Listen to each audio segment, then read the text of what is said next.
Does the thought of playing multiplayer GoldenEye make your bowels tingle in excitement? Well, what if I said you don't need to dust off your N64 to relive those glory days?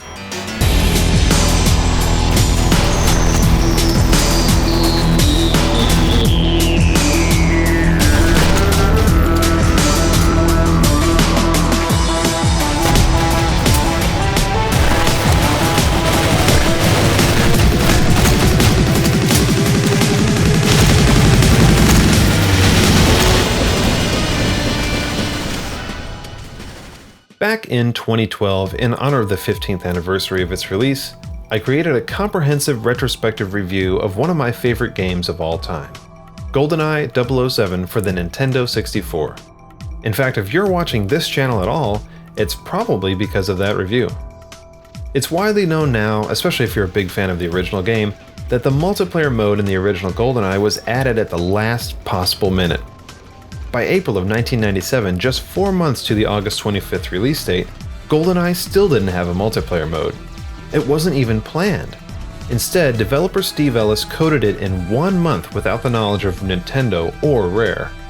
Now, since the project was already running late, if he hadn't secretly added that mode, there's no way that management at Rare would have approved of developing it. How ironic that to this date, the multiplayer is arguably the single most remembered feature of that instant classic. You shot that freak. Yeah, I got a suicide. Now, 2015 marks the 10th anniversary of the most prolific and awesome GoldenEye-inspired mod ever created, GoldenEye Source, a mod directly inspired by the multiplayer mode that almost didn't exist.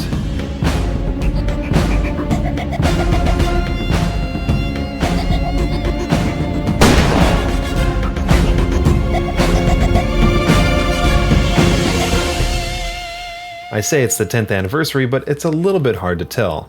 Mods usually start from the tinkerings of an individual or small team, and from my digging on moddb.com, it looks like that stage actually began in 2004, and possibly as early as 2003, with several modders who had been building maps in the Half-Life engine. When their individual mods weren't really going anywhere, they pooled their efforts in early 2005 into a new mod built on the Half-Life 2 or Source engine. What resulted was GoldenEye Source. Many mod projects are built purely by amateurs and enthusiasts, sometimes with overly ambitious goals, so it's no wonder that seeing a mod released in any workable form is basically a miracle. For GoldenEye Source, it was apparently a Christmas miracle, as the team released an alpha build on December 26, 2005. In that sense, this year does mark the 10th anniversary of its playable release.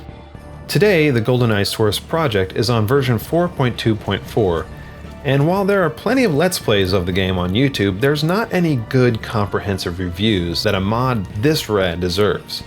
That said, enough of the history lesson, let's get on with it. Tell him, Dimitri. Well, it depends. Silence! Now, GoldenEye Source is only a little tricky to set up. The installer is simple, but remember that you need the Source Engine SDK to run the thing, and since the modders can't package the SDK with the mod, you have to download it from Steam. Fortunately, it's free, and unlike back in the day, you don't need to own Half-Life or Half-Life 2 to get it.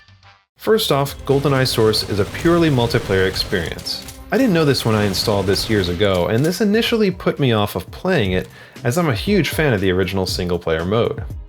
Now, if you can't find any active servers, or you're just tired of getting murdered by the pros out there, you can add bots, which are a relatively new addition, and honestly still a little bit buggy.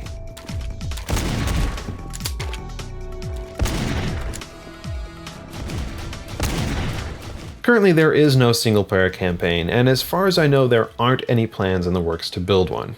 Gameplay includes all the modes you know and love from the original, plus a few new ones, and of course, some new and let's say, cathartic features, like being able to finally cack people with the flag. The maps in GoldenEye Source range from almost pixel-perfect HD remakes of classic GoldenEye maps, to fully realized revisions of those maps.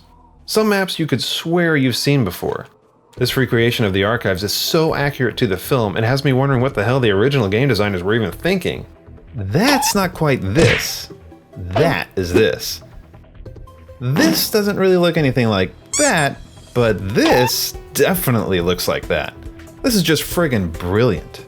Besides being beautiful HD upgrades, many of these maps have been rebuilt as purpose-built multiplayer maps. Take the facility back zone, for instance.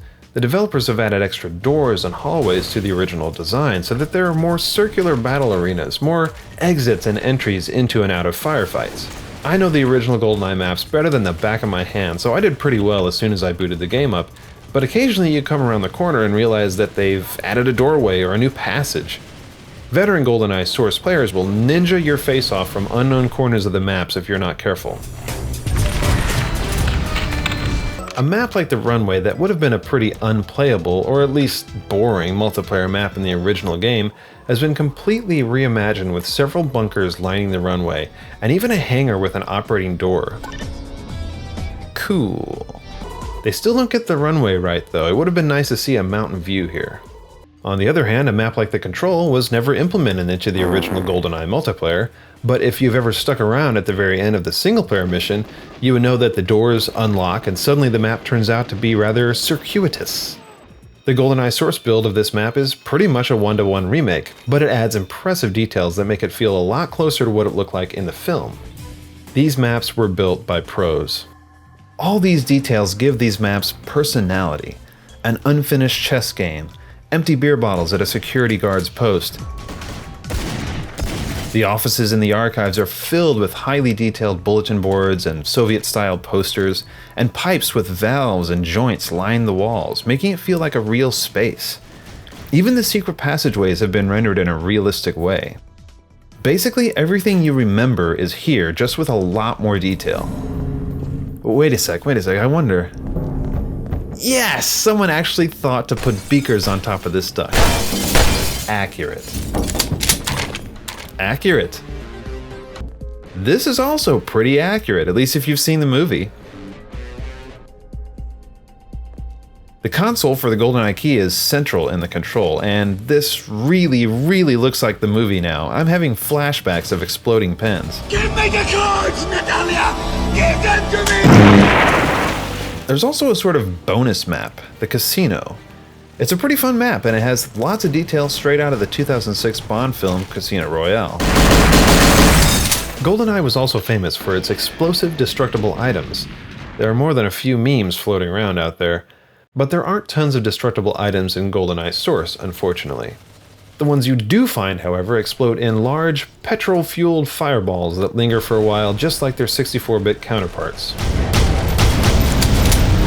As expected from the engine that powered Half-Life 2 in 2004, these visuals are a huge step up from the N64, and even on older hardware it can run in very high resolutions with effects on full. Also as expected from an engine that's more than a decade old.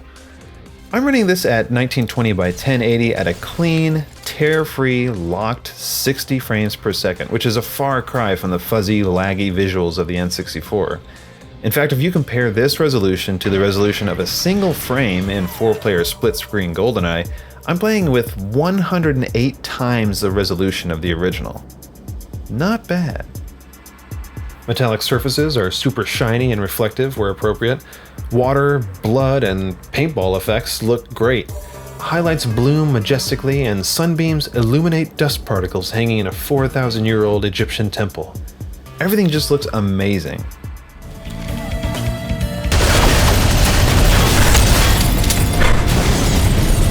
I would be remiss if I didn't talk about the sound design.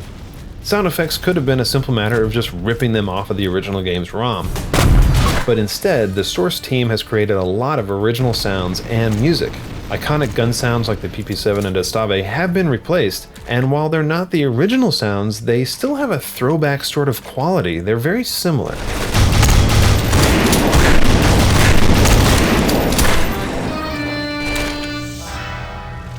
The original GoldenEye's music, composed by Graham Norgate and Grant Kirkhope, is iconic.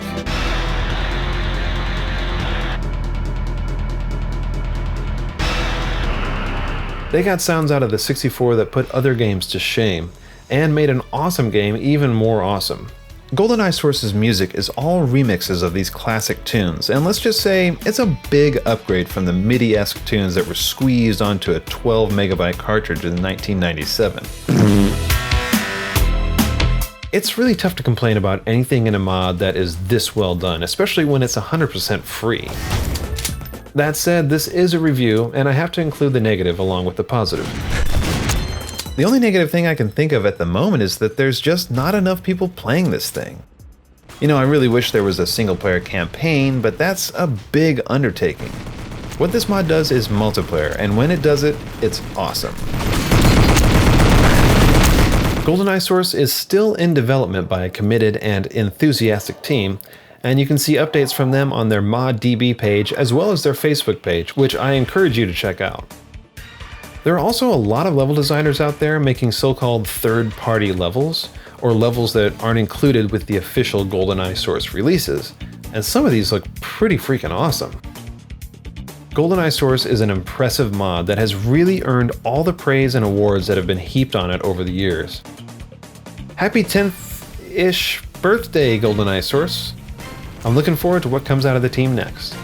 Oh, and happy 20th birthday to GoldenEye the movie, because that was released in November of 1995. So, have any of you guys played GoldenEye Source? If so, what did you think? I'd be interested to know what other die-hard fans think of the mod.